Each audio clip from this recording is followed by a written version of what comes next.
Интерес к национальным гонкам на лямпах только растет. Республика и дальше будет продвигать этот вид спорта, отметил Владимир Уйба в приветствии спортивной общественности на отчетном собрании региональной федерации гонок на охотничьих лыжах. Бег на лямпах – это не только спорт, но и приобщение к культурным традициям. А без знания своих истоков потеряем суть, подчеркнул глава Коми. Гонки на охотничьих лыжах культивируются в 7 муниципальных образованиях. Звание мастер спорта присвоено 19 лыжникам.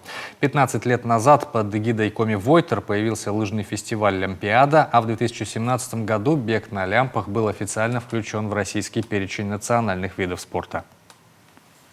Республика Коми в данном случае, я считаю, не просто не исключение, а фаворит.